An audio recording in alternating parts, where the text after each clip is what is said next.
क्या बहुओं को आराम करने का हक सिर्फ मायके में ही होता है? क्या हुआ सुनंदा, अभी तक तुम उठी नहीं? अमिता जी ने अपनी बहू से पूछा।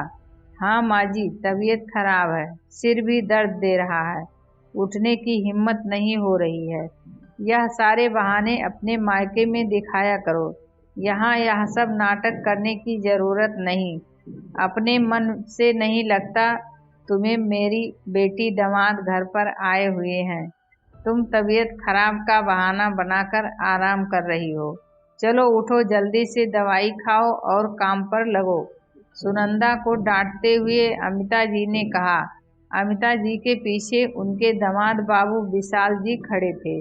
सारा नजारा अपनी आंखों से देख चुके थे और कान से सारी बातें सुन चुके थे। अपनी सासू माँ का सुनंदा भाभी के प्रति यह व्यवहार शायद उन्होंने कभी सपने में भी नहीं सोचा था। बहुत इज्जत करते थे विशाल जी, अमिता जी और सुनंदा भाभी की, पर आज ना चाहते हुए भी वह चुप न रह सके। माँ जी, आप यह भूल रही हैं कि आपकी बेटी भी हमारे घर की बहू है। मेरे सामने आप भाभी जी के साथ इतनी कठोरता के साथ व्यवहार कर रही हैं।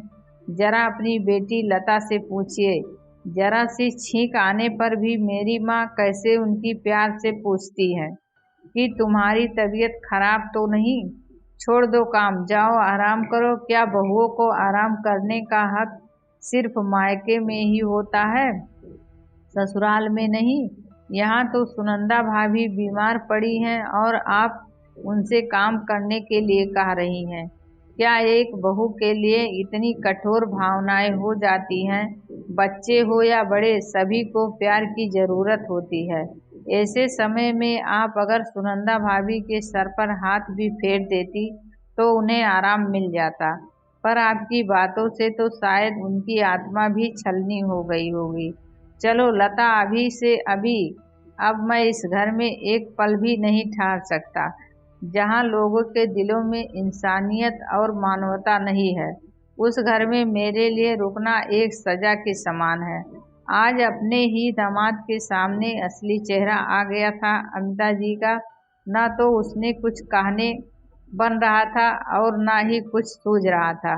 वहीं डाइनिंग टेबल पर सुनंदा का पति राज भी बैठे हुए थे। मन ही मन उन्हें भी आत्मग्लानि हो रही थी। आखिर उन्हीं के साथ तो गठबंधन हुआ था। सुनंदा का अग्नि को साक्षी मानकर सुख दुख में साथ निभाने का वादा किया था उन्होंने, पर आज तक उसके दुखों पर ध्यान ही कहाँ दिया। उनकी आंखों के सामने वह नजारा घूम रहा था जब लता की सगाई हो रही थी। सारे मेहमान घर पर आए हुए थे। मुश्किल से 6 महीने की ही तो थी सुनंदा, और आज राज की बेटी यशी। उसके बाद भी सुनंदा ने खाने पीने का पूरा जिम्मा अपने सर में ले लिया था। 20-25 लोगों का खाना बनाना आसान ना था, लेकिन मजाल है कि सुनंदा के चेहरे पर सिकन भी आई हो। लता के ससुराल वालों की नज़रों में सुनंदा की एक जिम्मेदार बहू की छवि बन गई थी। विशाल जी ने भी सब कुछ अपनी आंखों से देखा था। इसीलिए आज अमिता जी का सुनंदा भाभी के लिए इस तरह से बोलना विशाल जी सहन नहीं कर पाए। जहां आज सुनंदा के लिए राज को बोलना चाहिए था, वहां विशाल जी ने आवाज उठाई। विशाल को रोकते हुए राज ने कहा, रुक जाइए विशाल जी, आज आपकी एक आवाज ने मुझे मेरी गलतियों का एहसास दिला दिया। सबसे बड़ी गलती तो मेरी है, जो मैं ही अपनी पत्नी को आज तक उपेक्षित करता रहा। शायद हम पुरुषों की यही मानसिकता होती है कि बहू सिर्फ परिवार वालों की सेवा के लिए ही होती है। उनके दुख से हमें क्या वास्ता। आज से और अभी से आपके सामने मैं वादा करता हूँ कि अपनी पत्नी के सुख दुख दोनों में मेरी बराबर की साझेदारी होगी। आप इस तरह नाराज होकर मत जाइए। मुस्कुराते हुए विशाल जी ने राज को गले से लगा लिया और कहा कि अच्छी बातों की शुरुआत तुरंत होनी चाहिए।